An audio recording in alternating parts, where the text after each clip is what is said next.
Good morning, folks. Welcome back. It's another day, living the dream. Got some more insulating to do today. That's the plan. Did a bit obviously yesterday, as you saw. Yes, so I think we're going to do some Celotex board in the bottom quarter sort of area of the van, that bottom edge. That is the plan. It's a cold one today. Well, I'm on my own today. Anna's not around. She's got other stuff to do. So I'm going to crack on and get as much done as I can. The dog's here with me. He hasn't buggered off. So yeah, let's get cracking. So I've already cut some templates the other day. So I've just literally got to do cut around these. I'm going to use the jigsaw, I think, to cut it. I might have to put some grooves in the edge on the back side for where they go into the panel on the side here, where this ridge is. Where this ridge here is, I might have to just cut a little groove in to put it in there. That might be the plan. We'll see how it goes.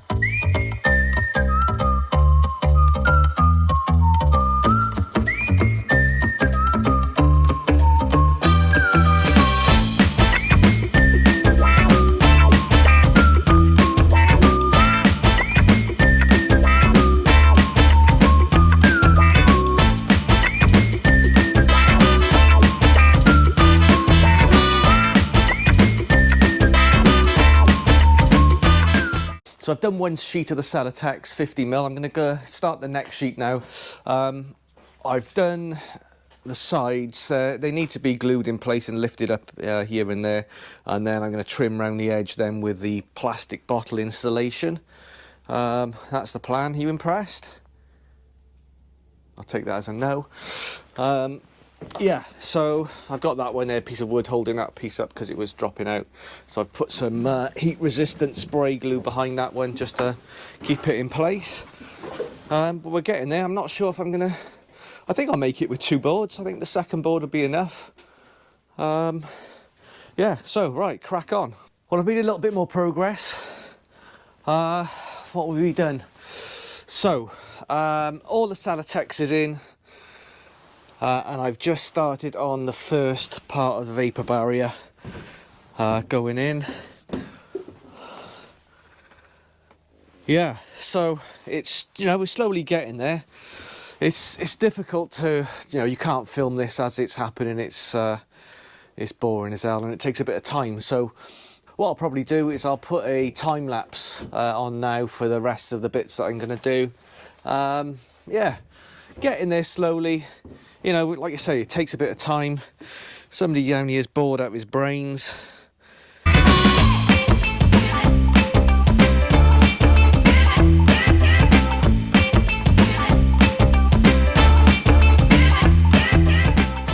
Okay, so I've got most of the vapor barrier in there now.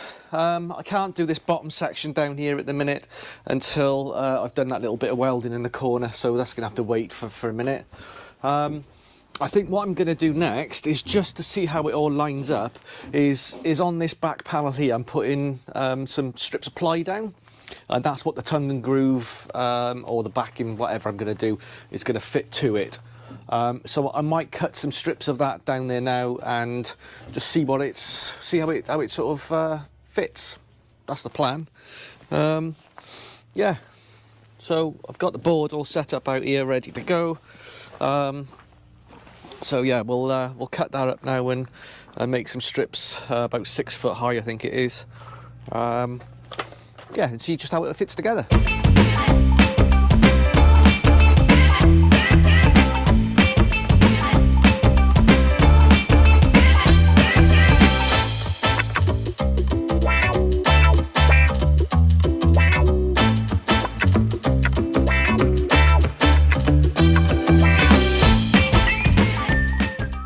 I'm not sure whether I need to build this back edge out, because at the moment that bows in there, but I don't know if that's a problem. it could be screwed in tight, but then I suppose if I spaced it out a bit more behind, if I spaced it out a bit more here, it would definitely clear this lump then, wouldn't it, here? That's the theory. Let's see what that would look like if that was there. If there was a piece of that in there. Oh, that looks about bang on, I'd say. So if I batten those uprights with a piece of this stuff, I think that's pretty damn good. It's a nice sweeping arc then. Yep, that's what I'm going to do. I'm going to batten it with some of this, just behind those.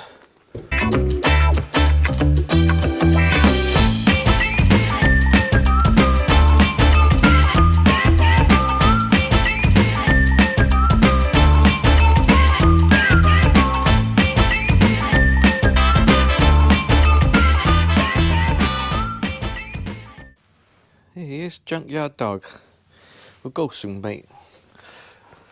Okay, so I've done the ply strips. They're now all in place. So, I mean, the shower is going basically where that black line is on the floor. So that's the be where the shower wall goes into, supported. And then from there, from this side on, then it's the tongue and groove going to be going across the across the bottom to here.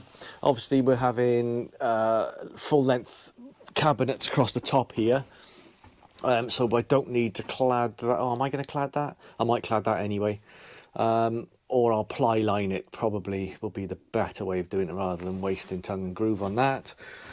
So on to the next side now. So vapor barrier that, and then do a couple of ply strips on there, and that'll be it for me for the day. I think that'll do. I've done all right, not a bad day's work really, considering. Yeah, we're getting somewhere. Welcome back, guys. We haven't been here for a week now. We've had a bit of a busy time. Today's video is all about gas. Do we install gas in the van? That is the question. I would love a gas hob. I'm used to cooking with gas. Jon has a lovely mess cooker. So a few months ago, Jon bought an alcohol stove. It's made by Origo and it's integrated, and his idea was to build it into the worktop. He showed it to me a couple of weeks ago, and I said, that's massive. We're going to have no worktop space left. So we have been exploring other options. He didn't want to fit gas into the van, but we are now exploring that route. We have the possibility of putting LPG underneath the van, or we could fit a gas bottle inside the van. So my question to you today is, what would you do? Would you go for the alcohol stove, or would you go for installing gas? Okay, so here is the Origo 4100. It's a flush mounted double burner spirit alcohol stove, so it will run on meths, or as we have here, some bioethanol. So to open it and load your fuel inside, there are a couple of small reservoirs under here, and the spirit or alcohol gets poured in. And you can control the flame using the adjustments here. So it's pretty much like using a gas hob at home.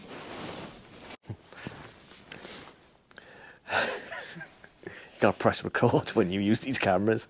Who knew? Anyways, right, so this stove basically is my preferred method for the van. I would like to use this because I've got tons of bioethanol here. I bought it in a job lot quite a few years back, and I just love the way it cooks. It's just easy, you know. I haven't got to worry about gas bottles and all that sort of stuff. You know, getting different fittings and different cylinders in different countries and stuff. This is going to be just simple as far as I'm concerned. However, Anna, as you know, she said wants the gas with a more modern looking hob, you know. But Yeah, if you've already seen our little trip through Europe in our Land Rover Defender last year, you'll see that we've used one of these Origo stoves already. Not a flush mount one, but a different one that we've got in the Land Rover. We'll put a little link to that now. We'll put a video and show you how it actually works, how it runs when it's burning. I think we were in a thunderstorm, weren't we? In somewhere up in the Pyrenees. What a night. Anyway, we'll put a link to that video, and if you haven't watched the trip through Europe, what are they called? Playlist. Our playlist of videos through Europe in the Land Rover, then go and have a little look at those. Bit interesting. Maybe something similar we're going to do again next year, but in this van with a bit more room. So here we have my preference. If we can get in the box, I have my very Glamorous assistant. handy helper. Like, what? Hang on. What's wrong with glamorous assistant? Can't I do that? Job's worth John. Now the polystyrene's out of the way, I think this more modern looking hob would be great. It will sit front to back on the worktop as opposed to sideways, like this one would. I know it has its cons having gas in the van, but I think it looks great. It'll be easy to cook on and take up less space. So in your van builds, guys, have you found it easy installing gas? Have you had to get somebody to do the work for you? Have you done the work and then had it signed off by a gas safety person? Does it need to be signed off is the other thing. I'm sure if you know what you're doing, and I've done gas in a boat before, but I didn't get it signed off, but then there's only me in it, so Yeah. I only blow myself up. So yeah, they're the questions. Please answer. If you've got any helpful tips or any advice, please just drop us a comment in the box below. We'd really appreciate it. And on that note, any comments, any advice, any likes, any subscribes, everything really helps the channel to grow. The last few weeks it's been growing nicely, and we're really grateful for each and every one of you for subscribing. So thank you so much. We do have another vehicle outside that has an underslung gas tank that we could possibly take off there and fit on here. So that is another option, but I think it's full at the minute, so I'm not quite sure how that's going to work. How would you empty one of those? That's clear. If you know the answer to that one, let me know. If not, I don't know whether it can be removed with it full. Depends, I suppose, if it's got a valve on it to shut it all off. But we'll see. So stay tuned, guys, to find out if John survives removing an underslung gas tank. Another vehicle that's full of gas. People are going to slate me on the comments on this. Probably, and so they should. I've got somebody who knows about gas, a mate, that could possibly help me with this. We'll see. See if I can get hold of him. I hope so. As long as he doesn't run a mile when he hears about it. So, because I wasn't here the last time John did some work, I've come today to sign it all off. It's up to an acceptable standard, so he's passed. He'll be pleased to know. It's looking good. So the insulation that we've done so far, I'm putting the vapour barrier up. The sound in this van has dramatically changed. So we still haven't got a floor down, and we haven't put the vents in the roof yet. So top and bottom has got nothing. It's just the sides that have been done. But it definitely makes a difference, doesn't it? It's a huge difference. It's a huge difference in the sound. But we'll start cutting some holes in the roof soon. And today you're looking to cut this piece of wood, aren't you, so that we can take it home? This is a piece I've salvaged from the original build that was in here, the motocrossy thing. So I'm going to cut some of this reclaimed ply to do some panels for. Basically, this is the panel out of the short wheelbase van that I took the engine from. So I'm going to cut these panels, but it also needs to be a bit longer because this is the short wheelbase version. So it goes over the arch, but it's a good template for the arch itself. Hang on, I'll show you now. Let me slide it.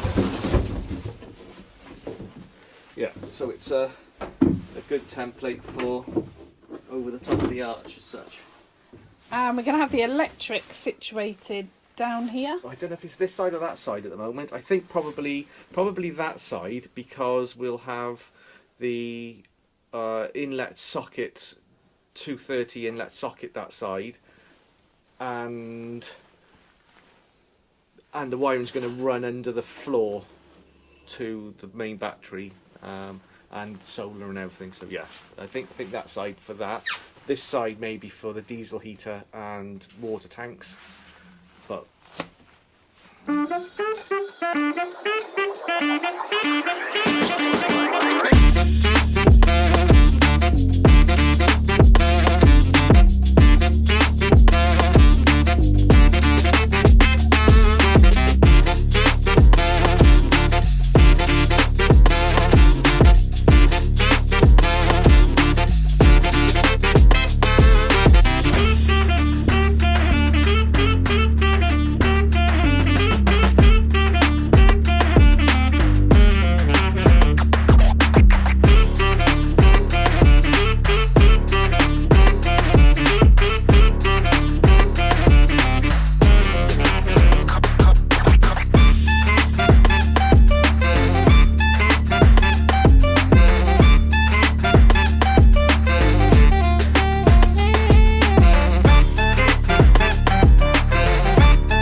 yeah, so next week I'm going to get up on the roof and I'll probably do the max air fan and the other two roof lights that need to go in. And I might start thinking about some solar. Ooh! Ooh, solar panel, Aggie, needs to go up there. I've got the little pads that you glue them down with. Do we glue them down or do we bolt them down? That is the other question as well. While I've got the roof accessible, do you think I should bolt them down with some sort of L brackets or screw or bond them down with the with these things? Hang on. I bought one of these packs. So do I bond them down with this, or I've got the fit in here to go through the thing, so I don't know. Shall I use that, or shall I send it back to Amazon, and bolt it down with some angle aluminium or something? What do you think, guys? Let me know, because I wouldn't want it to just come off on the motorway. You know what I mean? But then loads of people bond them on, and I've seen it before. So anyway, whatever you think, let us know. So thanks for tuning in today. Really grateful that you've come back and watched again. Please feel free to share the videos if you know of any other people doing conversion, got any other questions or queries, or it's great to know there are others out there that are doing the same thing as us. At the moment it feels a little bit slow, but we are trying to do things properly, and we're trying to plan and organise where everything goes. We haven't got to take anything out and redo it again. That would be John's worst nightmare. Anyway, come back next week, see where we're at.